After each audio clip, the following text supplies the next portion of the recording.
श्री स्वामी समर्थ। जय जय स्वामी समर्थ। स्वामींचं नाव घेऊन मी आजच्या ह्या नवीन व्हिडिओला सुरुवात करते। हिंदू धर्मात प्रत्येक महिन्यातील अमावास्या तिथी ही महत्त्वाची मानली जाते। अमावास्या ही गंगा स्नान आणि दानासाठी विशेष महत्त्वाची आहे। कार्तिक अमावास्या दरवर्षी कार्तिक महिन्यातील कृष्ण पक्षातील अमावास्या तिथीला साजरी केली जाते।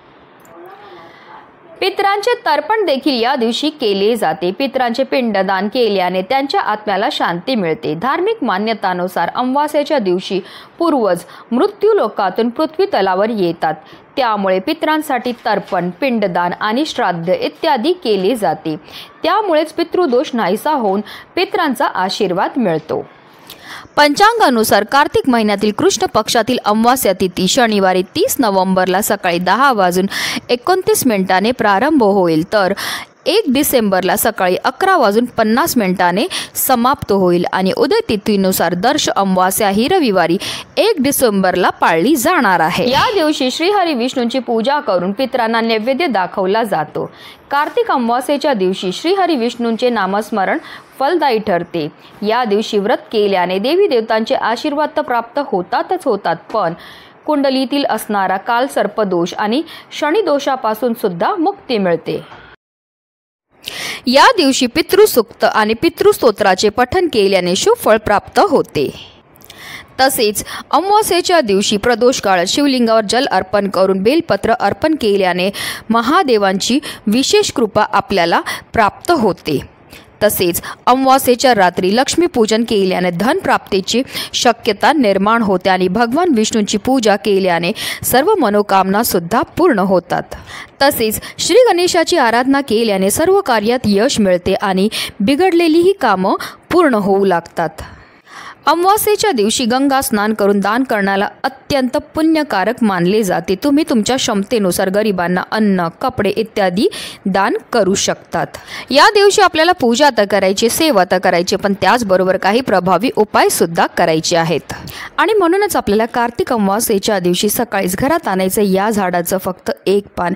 हे पान आपल्या घरी आणल्यामुळे आपलं 7 पिढ्यांचं दारिद्र्य तर नष्ट होणारच आहे, पण आपली कितीही कठीणातील कठीण इच्छा ही पूर्ण होणार आहे। अतिशय प्रभावी असा हा उपाय आहे, ज्याबद्दल सविस्तर आणि महत्त्वाची माहिती मी तुम्हाला या व्हिडिओमध्ये देणार आहे। तर व्हिडिओ पूर्ण पहा आणि जर तुम्ही माझ्या चॅनलवर नवीन असतील तर चॅनलला सबस्क्राईब करा आणि शेजारी बेल आयकॉनसुद्धा प्रेस करा, जेणेकरून तुम्हाला माझ्या नवनवीन व्हिडिओचं नोटिफिकेशन हे मिळत राहील आणि तुम्ही एक पण व्हिडिओ मिस करणार नाही। कार्तिक महिन्यामध्ये स्नानाला आणि दानाला विशेष महत्त्व हे दिलं जातं। म्हणूनच कार्तिक अमावास्येच्या दिवशी जर तुम्हाला शक्य असेल तर आवर्जून तीर्थक्षेत्री जाऊन स्नान करा आणि त्यानंतर यथाशक्तीप्रमाणे तुम्हाला दान हे करायचं आहे। पण आता जर तुम्हाला तीर्थक्षेत्री जाऊन स्नान करणं शक्य नसेल तर घरच्या घरी अंघोळीच्या पाण्यामध्ये गंगाजल टाकून तुम्हाला स्नानही करायची आहे।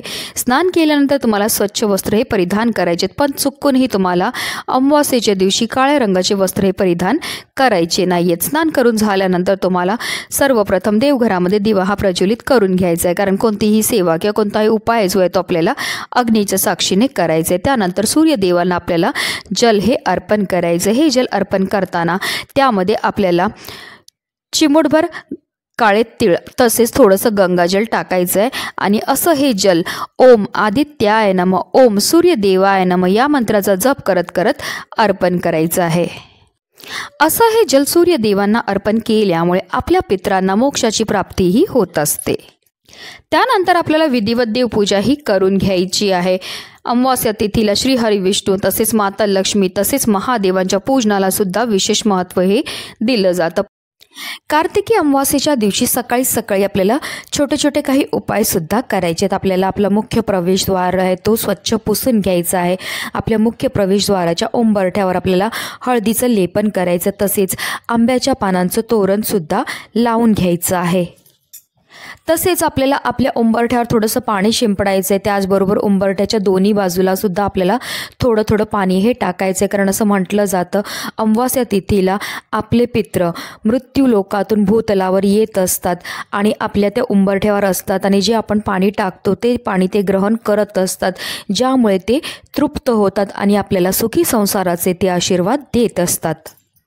तर आपल्याला कार्तिक अमावस्येच्या दिवशी सकाळी ज्या झाडाचं पान घेऊन यायचं आहे ते म्हणजे पांढऱ्या रुईच्या झाडाचं आपल्याला एक पान हे घेऊन यायचं आहे। रुईच्या झाडाजवळ जाताना आपल्याला एक तांब्याभर पाणी घेऊन जायचं आहे। सर्वप्रथम जल हे अर्पण करून घ्यायचं आहे रुईच्या झाडाला आणि त्यानंतर आपल्याला एक रुईच्या झाडाचं पान हे तोडायचं आहे। तंत्रक्रियांमध्ये विविध झाडं आणि रोपट्यांचा उपयोग हा केला जातो। असंच एक झाड आहे रुईचं। हे झाड महादेवांना अत्यंत प्रिय आहे। महादेवांच्या पूजेमध्ये या झाडाचं पान अर्पण करणे शुभ मानले जाते। शास्त्रानुसार महादेव प्रत्येक वाईट गोष्ट नष्ट करणारे तसेच तंत्र साधनेचे जनक आहे। याच कारणामुळे तंत्रशास्त्रात या झाडाला विशेष महत्त्व हे दिलं जातं। ज्या घरासमोर रुईचं झाड असतं तिथे कायम सुख समृद्धी राहते तसेच सर्व नकारात्मक ऊर्जा नष्ट होते। शास्त्रानुसार रुईचं फूल शिवलिंगावर अर्पण केल्याने आपल्या सर्व मनोकामना पूर्ण होतात तसेच अक्षय पुण्याची प्राप्ती होते। रुईच्या जुन्या झाडाच्या मुळाशी गणेशाची प्रतिमा निर्माण होते आणि ती चमत्कारिक लाभ देणारी असते। ज्या घरासमोर रुईचं झाड असतं त्या घरावर कधीही कोणत्याही वाईट शक्तींचा प्रभाव पडत नाही। तंत्र मंत्र जादू टोणे याचा सुद्धा प्रभाव पडत नाही। अशा लोकांवर महालक्ष्मीची विशेष कृपाही होत असते आणि म्हणूनच आपल्याला पांढऱ्या रुईचं एक पान जे आहे ते आपल्या घरी घेऊन यायचं। हे पान आपल्या घरी आणल्यानंतर त्या पानाला आपल्याला स्वच्छ धुवून आणि पुसून घ्यायचं आहे आणि या पानाची आपल्याला पेस्ट ही तयार करायची। अगदी तुम्ही खलबत्त्यामध्ये कुटू शकतात किंवा मिक्सरमध्ये वाटून घेतली तरीही चालणार आहे। आता आपल्याला एक मातीची पंती ही घ्यायची आणि त्या पंतीमध्ये ही रुईच्या पानाची पेस्ट तसेच तूप टाकून एक मिश्रण तयार करायचं आहे आणि ते मिश्रण जे आहे आपल्याला त्या मातीच्या पंतीमध्ये टाकायचं आहे। तसेच आपल्याला 2 फुलवाती घ्यायच्यात आणि 2 फुलवातीची एक फुलवात करायची आहे आणि ती फुलवात आपल्याला त्या दिव्यामध्ये टाकायची आहे। आता आपल्याला एक प्लेट घ्यायची आणि प्लेटवर आपल्याला मुठभर तांदूळ हे ठेवायचे। त्या तांदळावर आपल्याला हळद कुंकू अर्पण करून घ्यायचं आहे आणि जो दिवा आपण तयार केलेला आहे तो दिवा प्रज्वलित करून ठेवायचा आहे। आता ही प्लेट उचलून आपल्याला आपल्या देवघरामध्ये असणाऱ्या माता लक्ष्मी समोर ठेवायची। जेव्हा आपण माता लक्ष्मी समोर असा दिवा प्रज्वलित करतो त्यामुळे आपल्या घरामध्ये असणारी जेवढी पण नकारात्मकता इडापिडा आहे दोष आहेत अलक्ष्मी ती घरात न काढता पाय करून निघून जाते। आता हा दिवा जो आहे तो आपण सकाळीच प्रज्वलित करणार आहेत म्हणून संध्याकाळपर्यंत दिवा हा शांत होऊन जाईल। तर संध्याकाळी आपल्याला काय करायचं देवपूजा करून झाल्यानंतर हा दिव्यामध्ये जे उरलेल्या वाती आहेत तसेच जे मिश्रण आपल्याला टाकलेलं आहे त्यामध्ये आपल्याला 2 ते 3 भीमसेनी कापूरच्या वड्या टाकायच्यात आणि 2 लवंगा टाकायच्यात आणि देवघरामध्ये प्रज्वलित असलेल्या दिव्याच्या मदतीने आपल्याला ह्या मातीच्या पंतीमध्येच तो कापूर जो आहे तो प्रज्वलित करून घ्यायचा आहे। कापूर प्रज्वलित झाल्यानंतर आपल्याला हाचा जो धूर आहे तो आपल्या संपूर्ण घरामध्ये श्री स्वामी समर्थ किंवा जय राम श्रीराम जय जय राम जय राम श्रीराम जय जय राम या मंत्राचा जप करत करत फिरवायचा। संपूर्ण घरामध्ये फिरवून झाल्यानंतर आपल्या मुख्य प्रवेशद्वाराच्या उंबरठ्याच्या बरोबर मधोमध नेऊन आपल्याला ही मातीची पंती जी आहे ती ठेवायची आहे।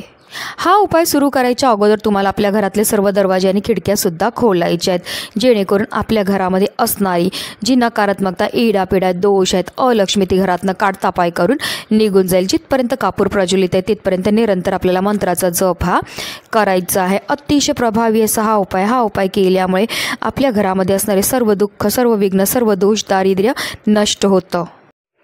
हा उपाय तुम्ही एक तर शनिवारी करू शकतात किंवा रविवारी करू शकतात कारण ही दर्श अमावास्या दोन्ही दिवस अमावास्या ही असणार आहे म्हणून तुम्हाला जर शनिवारी नाही जमलं तर तुम्ही रविवारी केला हा उपाय तरी चालणार आहे। कारण ज्या घरामध्ये कोणत्याही प्रकारचे दोष नसतात त्याच घरामध्ये माता लक्ष्मीचं आगमन हे होत असतं। म्हणूनच व्हिडिओ जास्तीत जास्त लोकांपर्यंत शेअर करा। श्री स्वामी समर्थ।